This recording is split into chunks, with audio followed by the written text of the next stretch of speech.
âme sensible, s'abstenir. Ici, nous avons une excellente musulmane. Attention, petit warning, si tu ne veux pas apprendre la vérité, quitte cette vidéo tout de suite, je te préviens. Oui, parce que ici, ça parle de choses sérieuses. Ah oui. Donc, je vais le dire, elle explique à ses enfants que le Père Noël n'existe pas. Je t'ai prévenu, hein. Je t'ai prévenu. Voilà, désolée d'avoir brisé vos croyances.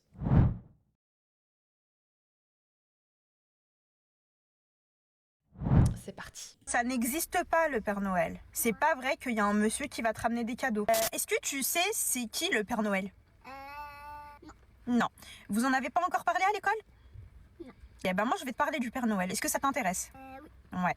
Eh bien, à l'école, la maîtresse, elle va sûrement te parler du Père Noël. Elle va te dire que le Père Noël, c'est un gentil monsieur, avec un chapeau rouge, une grande barbe blanche, et que pendant Noël, il ramène des cadeaux aux enfants. Ouais. Sauf... Il a peut-être des bonbons, des gâteaux. Ouais, peut-être aussi, mais en tout cas des cadeaux. Sauf que ça, c'est une histoire inventée. Ce n'est pas vrai. C'est un mensonge. Tu sais, c'est quoi un mensonge? Ouais. C'est quoi? Pas. Un mensonge, c'est quand on ne dit pas la vérité. D'accord? Ça n'existe pas, le Père Noël. C'est pas vrai qu'il y a un monsieur qui va te ramener des cadeaux. C'est juste une histoire inventée. C'est pas grave, la maîtresse, elle peut vous raconter des histoires. C'est juste une histoire inventée. Une histoire du Père Noël. Voilà. C'est une histoire inventée, le Père Noël.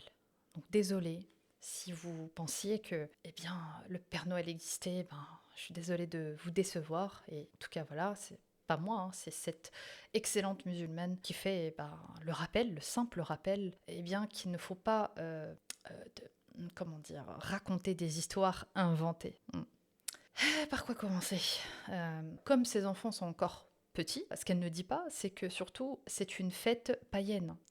Et donc, c'est du shirk, voilà. Et comme l'endoctrinement commence très jeune, vraiment, dès que les enfants sont petits, il faut les conditionner vraiment dès le bas âge, voilà, à à ne pas imiter, voilà, les mécréants. Voilà, première des choses. Autre chose, et je pose la question et je pense qu'on se l'est tous posée. Je ne sais pas si elle habite en France, mais je ne sais pas si en Belgique c'est la même chose. Mais j'espère que la prime de Noël j'espère qu'elle va la refuser, hein, parce que c'est une prime de Noël. Prime qui sert à offrir des cadeaux. Désolée encore une fois hein, pour ceux qui croyaient que c'était le Père Noël qui vous rapportait des cadeaux. Désolée. Mais voilà, c'est les parents qui déposaient voilà, les cadeaux sous le sapin. Voilà. Donc comme son nom l'indique, prime de Noël. Noël, voilà le concept du Père Noël qui apporte les cadeaux sous le sapin pour les enfants. J'espère qu'elle a fait les démarches pour ne pas obtenir cette prime. Il faut être cohérent, on est d'accord. Voilà.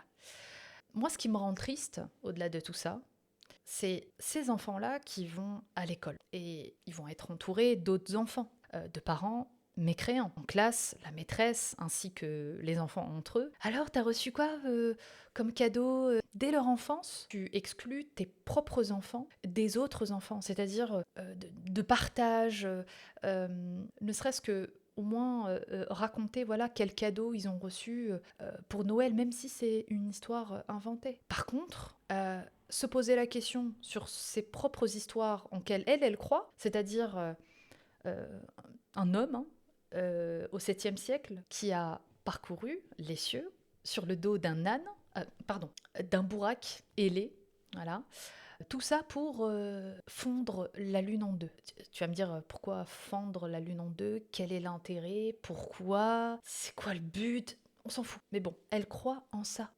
Elle croit en des histoires qui se racontaient au 7e siècle, qui a engendré une religion qu'on appelle l'islam. Dans sa religion, Adam faisait je ne sais plus combien de mètres. Dans sa religion, il y a des entités invisibles. Tout ça, non, ce n'est pas des histoires, ce n'est pas des mensonges, mais de priver un enfant de croire, alors que, c'est-à-dire que quand tu grandis, c'est bon, tu comprends que c'est n'importe quoi. Un enfant de 7 ans, 8 ans, 9 ans, ça y est, il comprend que c'est n'importe quoi. Il n'y a pas de Père Noël, ça n'existe pas. Ils le savent, surtout avec Internet. Mais ne serait-ce que de priver les enfants de cadeaux, c'est vraiment méchant. Et c'est-à-dire que l'innocence de ces enfants-là, vraiment, je plains ces enfants. C'est ignoble. Tout ça parce que, voilà, c'était à une certaine époque, voilà, considéré encore comme une fête chrétienne aujourd'hui, c'est purement et simplement une fête commerciale. C'est juste pour faire rêver les enfants.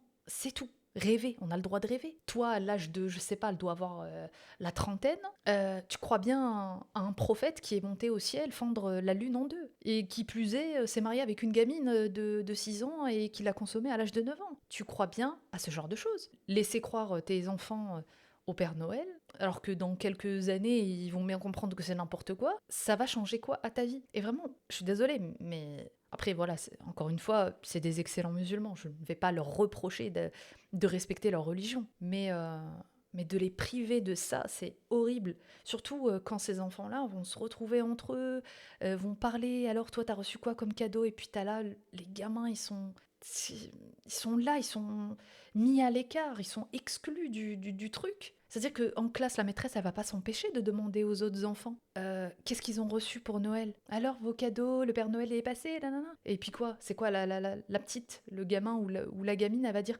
ah mais non, mais ma maman, elle a dit que c'était un mensonge, c'est pas vrai. Imaginez juste que l'enfant commence à répéter ce que la maman a dit. Et c'est les mêmes qui pleurent et qui se victimisent en disant que la société les met à l'écart. C'est vraiment du foutage de gueule. T'arrives, tu es là dans un pays, il y a des coutumes, voilà, il y a des fêtes, il y a des machins. Tu t'exclus toi-même du truc et après tu te plains d'être exclu.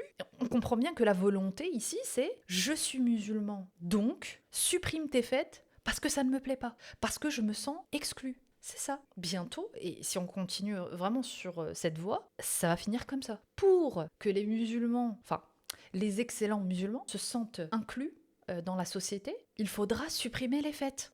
Il faudra enlever le porc. Il faudra tout ce qui se prête de près ou de loin à une autre religion ou un truc païen ou j'en sais rien, faudra le supprimer. Et puis après, ça va être quoi? Ah mais oui, l'Aïd. Ah mais c'est notre fête, hein. On peut pas y déroger, hein. On peut pas ne pas le pratiquer, c'est une obligation. Voilà, donc on remplace une culture par une autre. Et c'est comme ça que voilà, la société, elle finit par être remplacée par une autre culture, petit à petit. C'est très triste, voilà, surtout pour les enfants en fait. Je trouve ça abominable, je trouve ça dégueulasse. On parle de cadeaux, faire plaisir aux enfants, leur raconter une histoire, tout ça, les faire rêver un peu. Et puis, j'ai des enfants autour de moi, ils s'en foutent que le Père Noël existe ou pas. Ils veulent juste des cadeaux. Bref, dites-moi en commentaire ce que vous en avez pensé. N'hésitez pas à mettre votre like, un boost si vous avez la possibilité de vous abonner, d'activer la cloche de notification. Et d'ici là, j'espère que vous aurez plein de cadeaux. Passez d'excellentes fêtes de fin d'année également. Et nous, on se retrouve peut-être en 2026, je ne sais pas. Donc, d'ici là, prenez soin de vous. Bisous!